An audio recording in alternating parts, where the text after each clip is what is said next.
ఈరోజైతే మనము బిస్కెట్స్ చేసుకున్నాం కదా, గోధుమ పిండి బిస్కెట్స్. వీటిని అయితే నేను డీప్ ఫ్రై చేస్తున్నాను. ఇలా ఒక పైన ఒకటి వేసినా కానీ అంటుకోవని చెప్పాను కదా. ఇదిగోండి ఇలానే వేసి ఒక పైన ఒకటి, కానీ అసలు ఏం అంటుకోవు.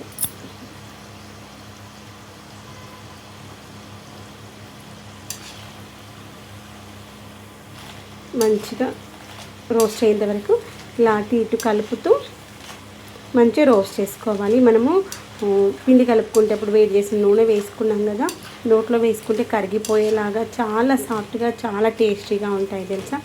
ఎవరైనా కానీ వీటిని చూస్తే గోధుమ పిండితో చేసినామంటే అసలు నమ్మరు, మైదా పిండి ఏమో అనుకుంటారు. అంత సాఫ్ట్గా వస్తాయి. మైదా పిండితో చేస్తే ఎలానైతే సాఫ్ట్గా ఉంటాయో అంతే మంచిగా సాఫ్ట్గా వస్తాయి ఇవి.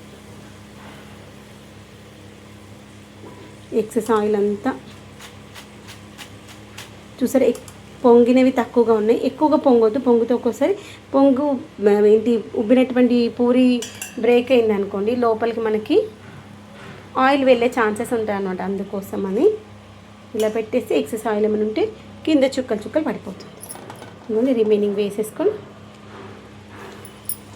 ఒక వాయికి మధ్యలో ఒక 2 నిమిషాలు ఉంచాలి. ఇలాగో మనం ఆయిల్ ఆ యొక్క స్ట్రైనర్లో ఉన్నటువంటి ఆయిల్ ఇలా అనే లోపల అయిపోతుంది.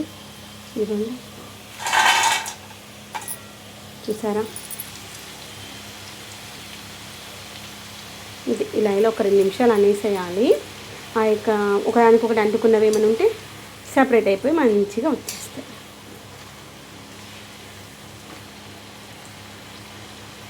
ఫ్రై చేసుకున్న అన్నింటినీ ఇలా ప్లేట్లో వేసుకోవడం కానీ, లేదంటే డ్రై చల్లగా అయిపోయిన తర్వాత ఇలా ఒక కంటైనర్లో టిష్యూ పేపర్ వేసేసుకున్నామనుకోండి మంచిగా ఉంటాయి.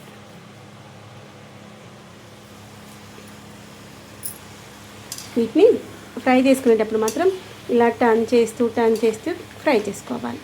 అప్పుడు 2 వైపులా మంచిగా కాలుతాయి.